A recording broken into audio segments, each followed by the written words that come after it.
For those of you who've managed to navigate the technology, welcome to the first Ideas UK Network Sharing Event 2017. I'm Zena Cox, the Operations Director from Ideas UK, and we thought we would make use of the technology with our international footprint to be able to share experiences. So thanks to Steve from BT for hosting. If you haven't already done so, for those of you who have access to a computer that's not locked down, to view the slide presentations, you need to click the Join Screen Share button, which you can see on the top left of your screen. You also may be asked to install Cisco WebEx or run via a temporary app. Please click Yes to enable you to view the slides. However, unfortunately, from an Apple device, you may not have access to the slides, just audio, and we will make the whole presentation plus the slides available through the website after the event. So if you cannot see the slides, there is still opportunity. So as you know, the focus for today's event is accelerated innovation. In the fast-paced world in which we live, methods and mechanisms to shorten cycle time leading to quicker outcomes can be essential. I have Steve Healy from BT, Shahina Mohammed from the Federal Competitiveness and Statistics Authority, and Yvonne Paulin from the Welsh Government, who will each share their approach. The presentations are going to run consecutively around 10 minutes each, so you'll be muted to ensure the best sound quality, but please do capture any questions and we will have an open Q&A at the end of the session. So I will leave you now and hand over to our first presenter, Steve from BT, who is also taking charge of slide deck throughout. And over to you, Steve. Okay, thank you, Zena. Hi, everybody. My name is Steve Healy. I've got a grand title of being Head of New Ideas at BT. So in terms of the New Ideas scheme, hopefully you've got a feel for BT Group, where we are, the different divisions that we have. So in terms of the New Ideas scheme, just to go around this from the top right, going round. So the scheme was first set up back in 2005, and we have a software application from a company called Bright Ideas, who are based out of the United States. And we've been with them ever since then. We've looked around the market at different schemes and different applications, and we've kind of stuck with those guys, and we're on about our fourth iteration of the application. Key milestone for us was last year that we moved to a cloud-based service, so our application is actually based on the Amazon Web Services. We've run targeted challenges to try and keep things fresh. We do have free open campaigns, which have been there since day one, which are the improving customer service, growth opportunities and new products and services, and how we work as an organisation. As I say, we do try to do things differently all the time. And this year, we've been supporting hackathon events. So as a precursor to any event we may do on a chosen theme, we'll open up a campaign to everyone in the company to try and capture their thoughts and ideas. Something new this year is the Pitch Days Dragon's Den, and I'll go into that onto a. Better go into slide mode. Just realised. I'll explain a little bit more about that very shortly in terms of something we've done this year. And again, the quality and SLAs are kind of important for us, that we publish how we will deal with ideas, what time frames, and give people end dates of when things should happen, so they know exactly what to expect from the campaign they're engaging in. And then for us, kind of key is the budget and the comms for the application itself. They sit with my group. So we look at how we're going to promote the scheme internally in BT, and again, we have to negotiate with our platform provider in terms of the contract we have there. But it's kind of key that all the business units, those that I mentioned earlier that you saw, they all hold the budget for anything that wants to developing on your projects that we take forward. So that's kind of, we have to go to those different groups and pitch our ideas to the right people, help fine-tune the actual ideas to make it in keeping with what the strategy of that particular business unit is, and then hopefully we can get some throughput and some ideas in. In terms of numbers, then since the scheme's been in operation, we've had just over 22,500 ideas received from our people. And you see we've got quite a high attrition rate there, because every idea gets reviewed by a challenge campaign manager. And so we've pushed through to our subject matter experts around 7,500 ideas overall. And then once an idea goes to evaluation, that's a theoretical evaluation. If the idea is unique and it's something in keeping with what the business is looking for, then we'll push it through to what we call the adoption stage. And that's with a named owner who's then responsible for the idea. And again, going to adoption doesn't guarantee an idea will be implemented, because again, as I said, those ideas have to be pitched against existing known developments that the budget holders have to see if it's worthwhile and should be go forward.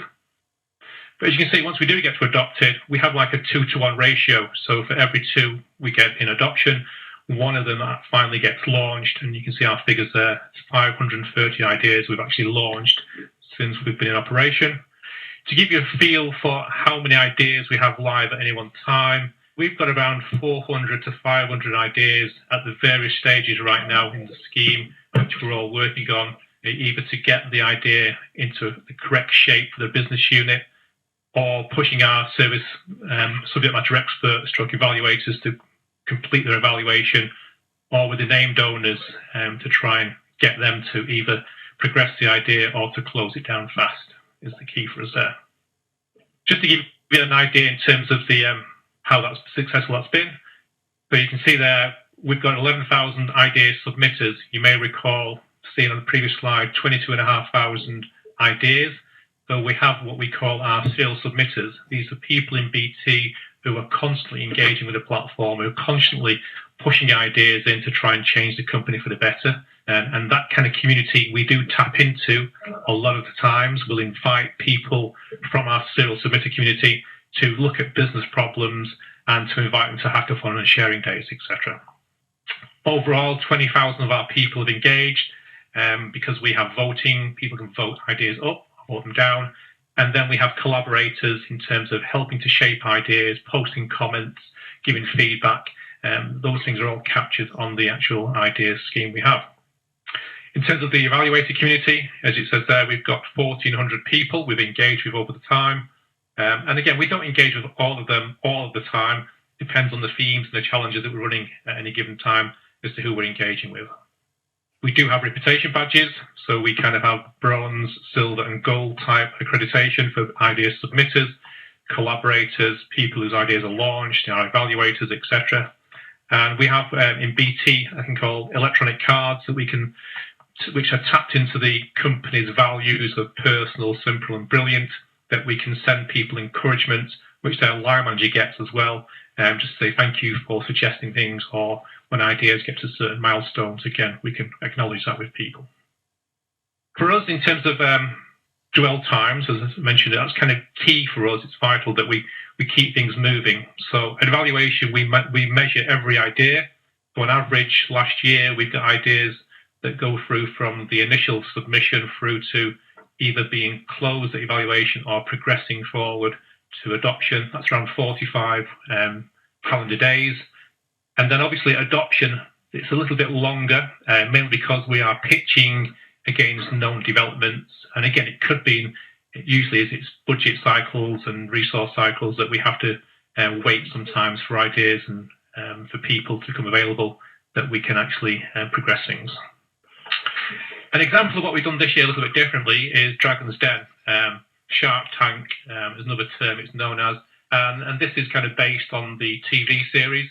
And we've had 3 particular challenges running this year all around our purposeful business unit. So looking at how we can help people who are mostly disconnected and vulnerable in our towns and cities was our first Dragon's Den. Before Christmas, we did one out in India where we were looking to how we can empower adolescent girls using the power of communication and sport. And right now we've got one active at the moment, which is around looking at socially disadvantaged people in Wales and what ideas, again, we can use for BT's assets and sport to try and help that community in some way. Each campaign is 6-week duration, and the best ideas get pitched to Dragons. And the Dragons are usually directors of the individual business units. We've had board members there. And sometimes, at this time, for instance, for those who know him, Robbie Savage, the footballer, is the kind of compere for the event we're doing in Merthyr Tydfil in Wales in March. And again, the whole point of this is obviously people come up with suggestions and they're bidding for sometimes funding, but mainly for resource in the company to take their idea forwards. And so again, the dragons will be either in or out with feedback to individuals.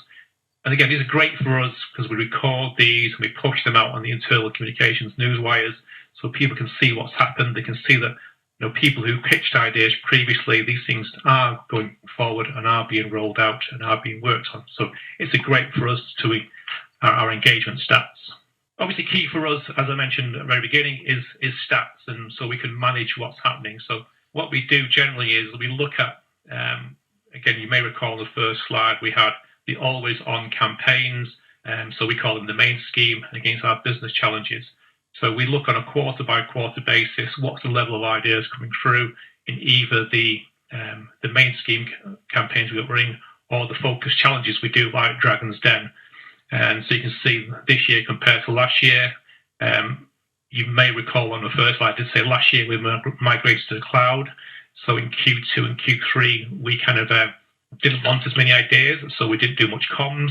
But as you can see in the last quarter of the last financial year, we kind of, as a launch kind of incentive, we pushed out the capability of someone to win an iPhone. So that's why we got a very large blue line that came through at the end of last year.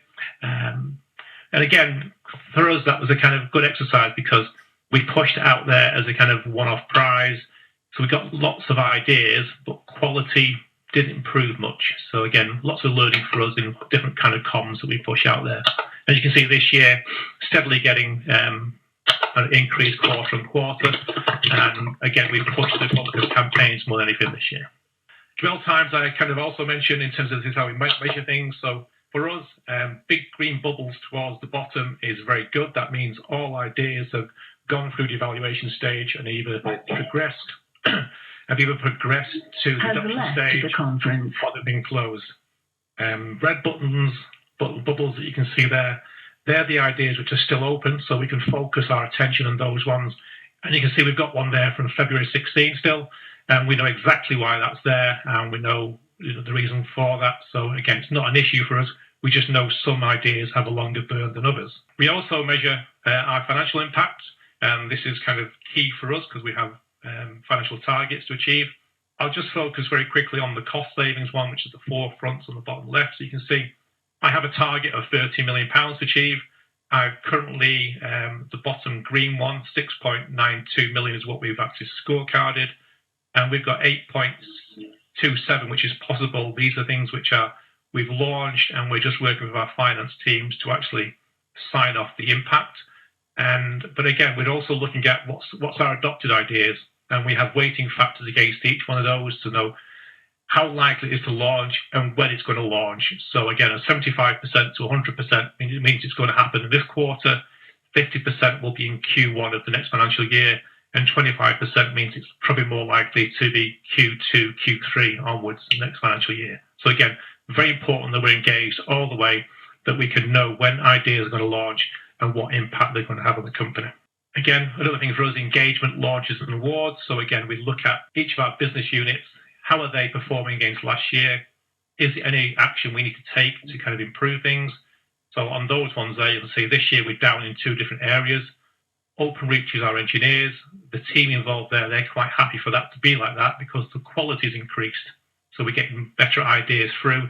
As you'll see from the launches, that we've got more or less the same number of launched ideas, but the value of those ideas is higher than last year. So they're kind of happy. And the one area where we've focused on at the moment is BT Business. You can see the idea numbers are down. So we've just done some comms at the beginning of this year and just pushing through some success to drive engagement. Once we do get ideas which are actually are launched, and we do celebrate those in BT on the internet, we have articles, which is on the left-hand side. And this was an idea which also went to the Ideas UK finals last November in Cardiff. And Adrian's idea actually won the continuous improvement category there. So again, he's a very happy guy. He's not only had his idea implemented, he's got a cash award, and he's also been recognised externally. So again, great for him and great for BT. That's it from my perspective. Conscious of time, I think I've run over on a little bit. So again, more than happy if you want to make contact with me, please do so. My email address is there. You saw my Twitter account at the beginning. So next up from our perspective is Shahina, and she's going to talk to you about what they do on their scheme. Thank you so much. Thanks, Steve. That was great. So I'm talking to you from the Federal Competitiveness and Statistics Authority. I'm an advisor. I work in the innovation team. And I'll be talking to you over the next 10 minutes or so on our kitchen concept. Has joined the conference. I'll be talking to you about our kitchen concept where our team cooks up ideas. It's just to give you a sense of the model and how it came about, and hopefully there are some lessons that we can share.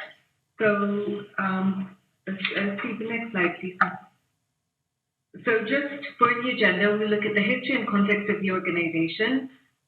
We look at why the kitchen is an innovative way to work, our scale-up model of the kitchen called the boot camp, the evaluation process, and how you can steal the idea if you like it, as well as the grading process for ideas. Next, please.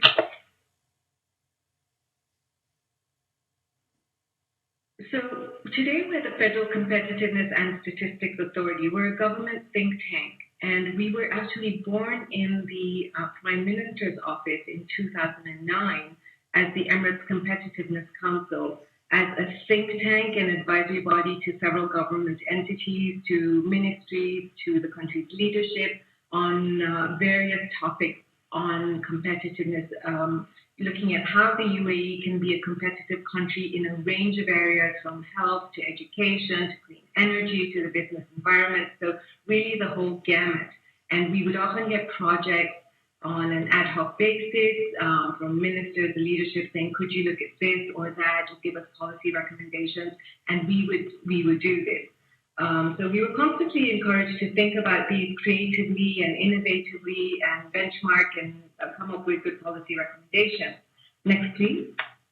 So management really sought to turbocharge the concept. And in 2014, they tasked a team member who is from a management consulting background to come up with a concept which still allowed us to be creative, but to structure it more institutionally, if you will, and add a management consultant angle to it so that we were working with a very problem-solving orientation and to do projects quickly. So the team voted for the name The Kitchen, which they thought was apt since we were cooking up ideas and we were coming up with dishes, and we had to do it in a high-pressure situation. I'll talk a bit more about the model on the next slide, please. So in the kitchen, we basically have menus, which are the projects that come through from our various stakeholders, saying, could you please look at, for example, the need for a solar cluster in Dubai, which was actually a project that we did. So we have the menus, people, the staff, bid on the project, but these are done on a high-pressure basis and a very short timelines to get the project done. And they have to come up with a final dish, which is the final project. So that's the analogy. And it was a really interesting model. Next slide, please. What's particularly interesting about the model is that it encourages staff of any level to volunteer. So both those concepts are important because nothing was mandatory. We would put out menus, bid for projects, and whoever was interested could bid to take on a project. It was on a first-come, first-served basis, and also they could bid to be the chef or the project manager. And the fact that anyone from any level could bid on a project meant that people could break out of their core work and participate in a project of interest to them and really have the chance to sink their teeth into it and work on a new area and explore skills in those areas. Also, the fact that anyone could lead the team is important because junior staff could lead senior staff, and so management was able to spot leadership talent as well through this initiative. Next, please. Staff, we found, were very happy to take on a project The projects were very intense and rigorous. I should probably take a moment to describe that. The kitchen projects were really intense in the pressure cooker sense. They had typically 3 to 5 days to work on a project, do the research, the analysis, come up with a policy recommendation or a project outline. And they were in a very sort of rigorous, tight situation. And we were not sure what uptake would be like, but people were very happy, we found, to work on these projects. It gave them a challenge. It gave them the opportunity to work on something new. And we were finding that staff were actually vying to get onto projects. And the outcomes were really, really excellent. They were very high quality. Many of these had uptake at the national and also some international level. We had, for example, we looked at a project on the effect of the National Service on Education Enrollment. We did a benchmarking study between the UAE and Singapore. We did a very thorough analysis of the UAE's innovation objectives, R&D, and how we match up to what our aspirations are. We looked at the real estate bubble and various other projects. This is just a small something. You also see on the right the Cluster Burn Expo Clean Energy Cluster. We were asked to look at whether we should develop another solar cluster here in Dubai. So these were really extensive, very in-depth studies. So even though the concept is a bit playful, what came out of it was really very rigorous studies for the nation and sometimes presented internationally. Next, please. In 2016, our think tank, the Emirates Competitiveness Council, merged with the National Bureau of Statistics, which is a much larger organization. We went from being a team of 25 to joining with a team that was over 100. And management sought a vehicle to build a unified organizational culture. As you can see here on the map of the UAE, we were 7 different offices across the country, each with their own slightly different organizational flavor and way of doing things. So it was a real challenge at the outset for how do we merge and unify the organizational concept. And to fulfill this, our management thought the kitchen would be a really good vehicle to get people working on projects that are innovative and across teams and across the country offices. So this launched, the kitchen was scaled up as a brain boot camp because they wanted the entire organization to participate. So the organization of over 120 people, 100 participated, which is almost the entire organization. So we had to figure out ways to scale up the concept. Next, please. So for the boot camp, we put out the bid for about 30 projects, and 20 were taken up.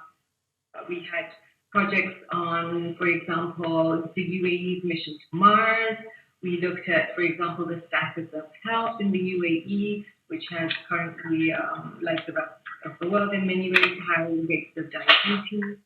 We looked at Green the New Black. The country has very high aspirations for a green economy.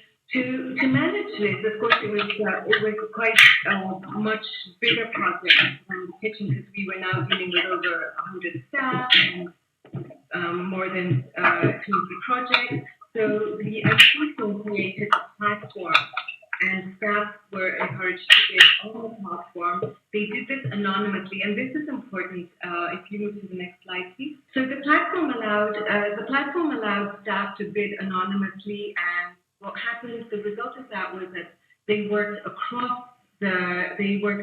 cross-functionally and across the country.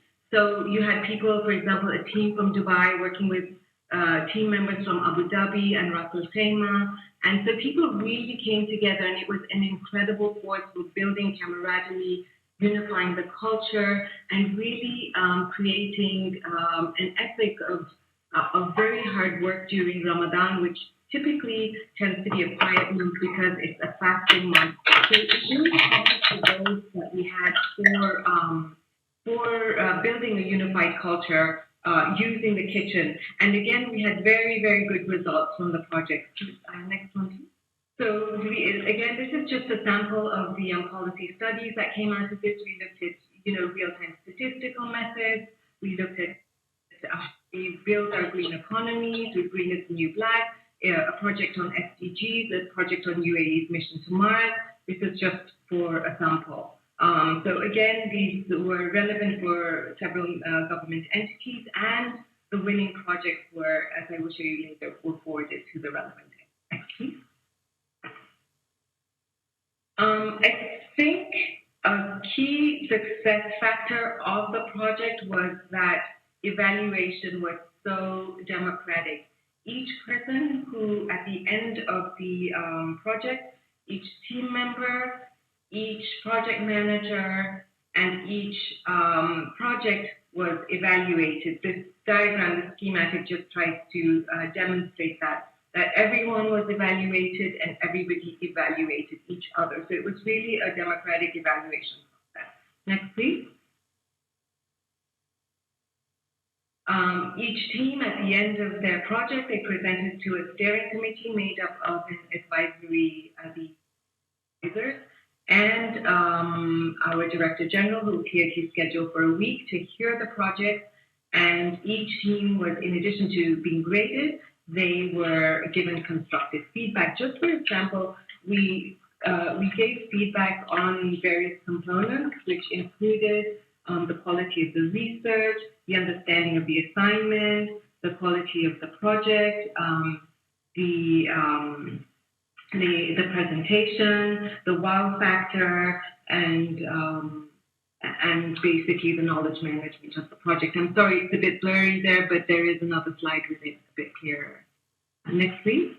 So this, again, we don't have to go into detail, but just to let you know that the way the scores were calculated, it was a sophisticated scheme. It was done to promote accountability and contribution while making sure that people don't collude to give each other high scores and win that way. So it was really well managed from a scoring perspective.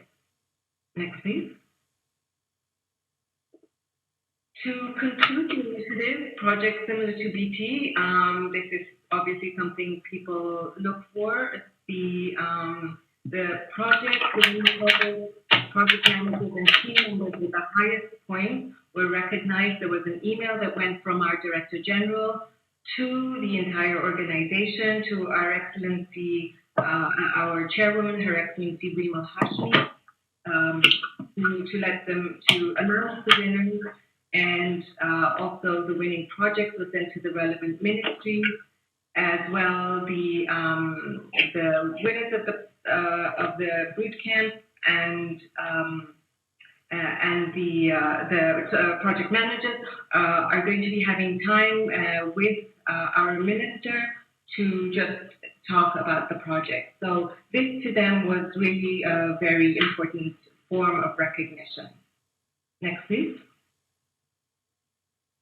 So I just wanted to offer everybody out there, since we've had quite a bit of interest both internally and within the UAE externally for the concept, we are happy to offer the platform. If you want to steal a concept, you're welcome to do that. We promise you won't get the silver bracelet. And if there's anyone interested in talking more about this concept, or they would like to borrow it as well as the platform, we're happy to both from a technical perspective as well as support.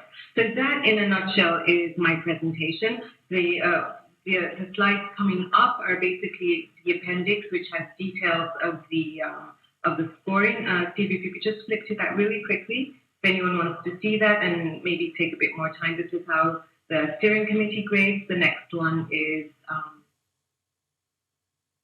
project manager scoring, and the next one is team member scoring of each other. So you're welcome to use the model, and that's all I have to say for now, and thank you so much for your time. Thank you, Hina.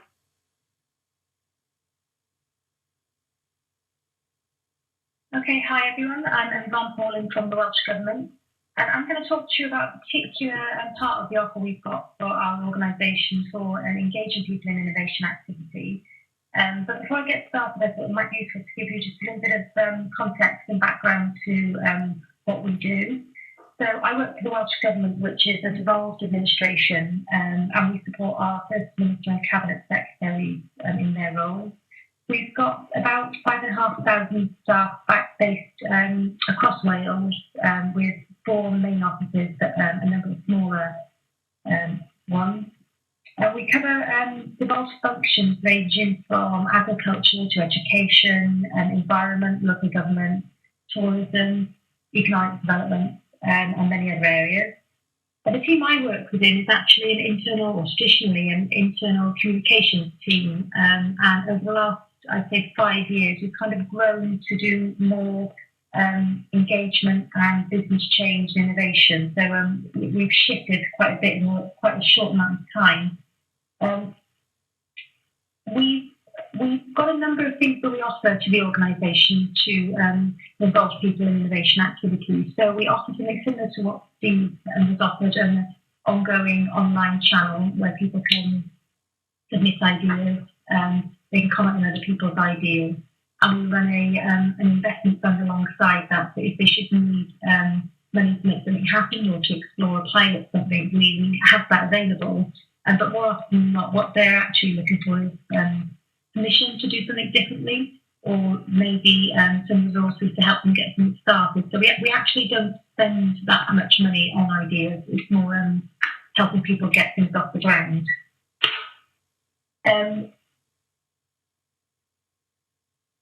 What I'm going to talk about today is our rapid engagement event, which has kind of grown over the number of years that we've been using it.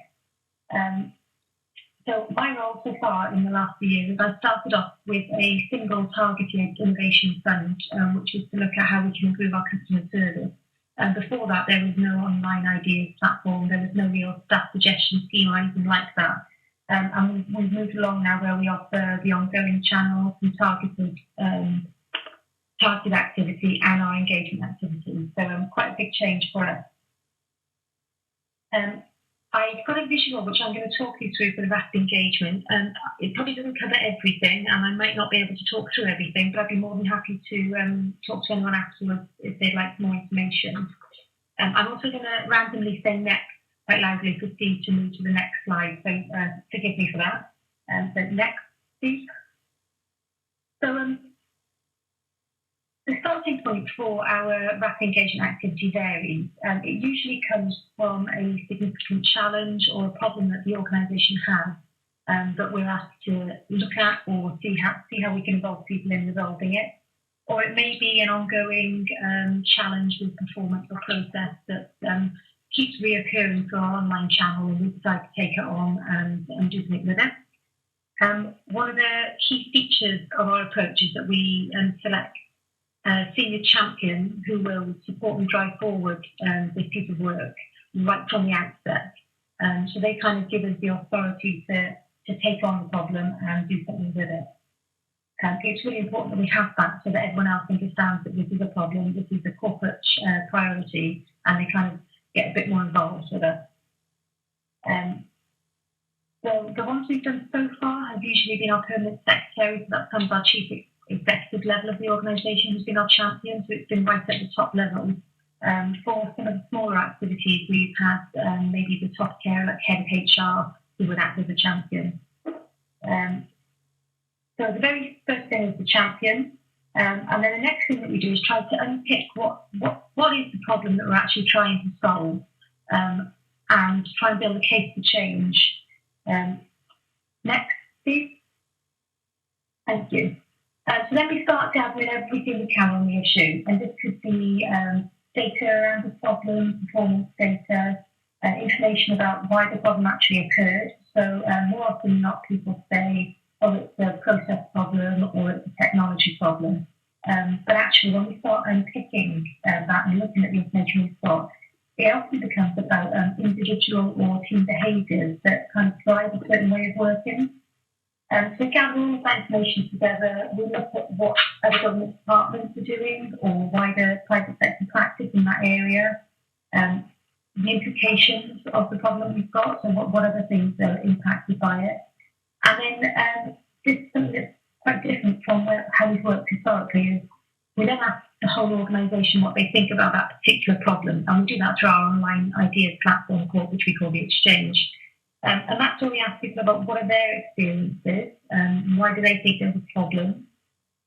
And that's really important because we've got 4 or 5 big groups that they all kind of work slightly differently and they have different challenges in the nature of what they do. So their experiences across those groups are very different, and we need to understand that before we start looking at solutions. Next, Steve. So we take all of that data, and it's quite a lot that we have to kind of distill down. We take it all into an event that we call our rapid event. And the purpose of this event is to generate a set of actions that will resolve the problem that we've defined, create a shared view of what that problem is, build an acceptance that change is actually needed, and start to create a groundswell of support to drive that change forward. When we try to tackle problems in the past, it's in a small team that do it in isolation. When we then actually hit people with, we now need to change, it's usually resisted just because we haven't engaged. So this is quite a different approach for the organisation. We do this by designing an event that brings together quite a large number of people in one room at one time to really unpick what that problem is. The way we select people is just trying to make sure that we've got a cross-section of the organisation of different experiences, different roles, different skills, and different levels. So more junior people who provide particular support to their team, and then the more senior people who have very different roles and probably a very different view on and take on what the problem is. So we bring all of those people together to look at the insight and really unpick it, generate some ideas, and then refine them down into a set of manageable actions that can be taken that will actually resolve the problem. What's different about this event is, well, there are a few things. So we take people out of their normal work environment and into an open space. We use quite a lot of visual material. So we use a lot of film, we use a lot of infographics, and we interview people who are impacted by the problem, which is more often not our ministers or our senior colleagues. And we show that throughout the event just to ground people and really sell or bring home what the problem is and generate a little bit of interest in them.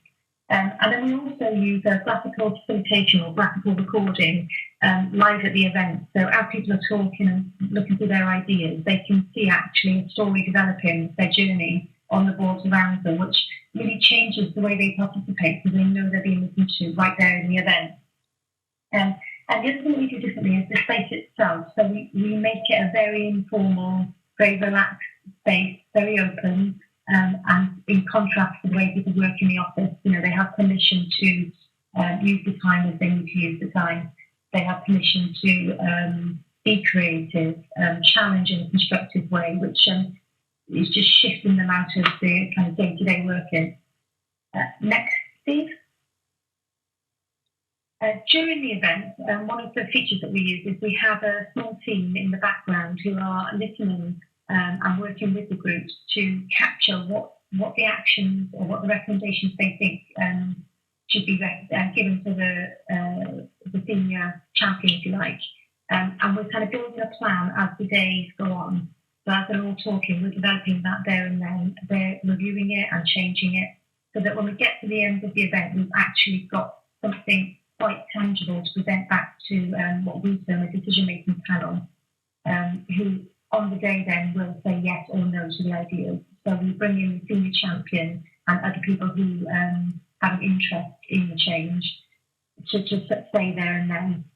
So we're generating a pace around the work that the people in the room are doing, and they can really see that it's going to happen when they leave. Next slide, please.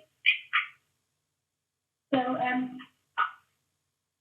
straight after the event, we take that plan and we've got a project team, or skeletons of project team as we start. So when I talked about the problem and the insights and the event, as we're going along, we're identifying the people who will need to be involved in making sure that change happens. So we're starting to bring them on board with us. And at this point then, after the event, we formalise that as a small project team. which includes the chief senior champion and members of the core group, so we keep them involved throughout. For the project itself, we try not to get bogged down in heavy project management, and we try to keep it quite light, fast-paced. We bring people into a room within 2-week sprints so that they review the actions they've taken, agree what's going to happen next, and take decisions really quickly. I just mentioned the project team, and the really important element. So it was quite different for us to bring together people from across the business with all the different people who needed to be involved in making something happen. So for one particular challenge that we resolved, we had a significant email outage, which meant that nobody could email. And we needed different people in the room, including ICT services, HR, our senior champion, and end users. And they all informed what was going to happen and when we were going to do it and how we were going to deliver it in those meetings. And it was a very different feeling, but a shared approach to making sure it happened. So the other element of the actual implementation of changes is a behaviour change campaign. So I mentioned at the beginning that one of the first things we do is explore what behaviours may be contributing to the actual problem. We've got that picture quite clearly very early on, and we kind of ratify that as we go through the event with the core group. What we then do is run a campaign, which is usually very visible, to make sure that we address those behaviours and identify where in processes or systems or ways that we work we can add some nudges or automation or just tweaks to drive the right behaviours. That's a very important part. So it doesn't just focus on the IT and processes. It's about people and making sure they're ready for the change. So our behaviour change campaign is quite a significant element of it. And so that's a real quick run through the concept of our rapid engagement innovation approach. There are a few things that run through all of the elements, which I've tried to draw out, but I've talked very fast, so probably haven't covered it all. But the top features that are most important for what we do is to make sure that it's open to everyone so that everybody has a chance to input throughout the whole process and to make sure that whatever change we deliver meets the needs of everybody. It's about continuous involvement and shared ownership of the problem and the solution. So whilst the problem might be identified by senior leaders, actually understanding that problem and doing something about it is something the whole organisation buys into. And it's shaped by what people think, what they experience, how they feel. Being focused and fast-paced has been really important for the work that we do to make sure that people trust us and that they know when we say we're going to do something, we actually do it. So that's been helpful to make sure that the second, third, fourth, fifth challenge that we've had is... Franchement, honnêtement, c'est une belle soirée, l'une des plus belles depuis qu'on... Sorry, that wasn't part of my presentation. And then the last bit that's important is the support of implementation, which really comes from having the support at the outset from senior leaders that gives us the permission and the authority to carry on and do the people's work. And that follows through right the way along. And it's actually been a really interesting journey for our permanent secretary who helped us start this initiative to be involved right from the start and come to the event and work with people to generate the ideas, hear the recommendation at the end of the event, and then actually see it happen. We've actually this week got a new permanent secretary, so I'll be talking to her about whether this is something she'd like to adopt and be involved in as well. So far we've held 5 of these rapid events. They range from resolving significant issues around the way we work, particularly around email. So I mentioned the one where our ministers actually couldn't receive any emails for over a day.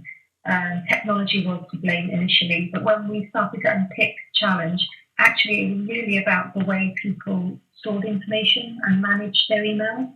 So we had excessively large mailboxes. I think at one point we were supposed to have more information in our email mailboxes across the organisation than the whole of Europe had. So it was a significant challenge, and we haven't worked out where that came from yet.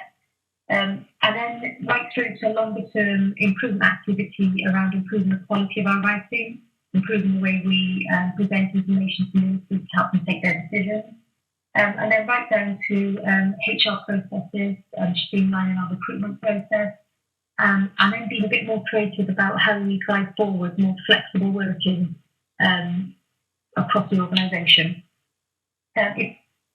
It's been very successful in driving engagement and involvement for fixing challenges. The bit that we aren't focused on because we come from the internal kind of side of it is the return on investment and the savings, which we listen to Steve talk about their model, very much about where you can Ouais, save c'est une belle money. soirée, franchement, honnêtement, c'est une belle soirée, l'une des plus belles. Yeah, sorry, that wasn't me. So it's a very different model, I think, to other organisations who are maybe more focused on financial savings, and that is where we started. During the pandemic recession, we were focused on what people could do to reduce spend, and that's where the original idea came from. But I think over the last 5 years, we've moved more into staff involvement and engagement. So sorry if I talked really quickly. I do get that feedback a lot. I hope that was an interesting run through. And like I said, if anybody wants to know more about any element of that, I'd be more than happy to talk through it. I think that's great. So appreciate that we have hit 11 o'clock. I really wanted to thank Steve, Shahina and Yvonne for sharing their experiences. We're hoping to make these sessions potentially a regular feature, maybe just short sessions, 30 minutes every other month. So if you have topics you'd like to hear more about, or indeed would be happy to share your own experiences on a topic, then please do get in touch. I think you've got contact details for everyone as we've gone through. We will be making the presentations available and hopefully the whole WebEx via the website members part. But however, if you'd like to know more about Ideas UK, we obviously have our website, www.ideasuk.com, or you can email me direct, zina@ideasuk.com. And at that point, I think as we have hit 11 o'clock, I will draw the meeting to a close. So thank you again and enjoy the rest of your day.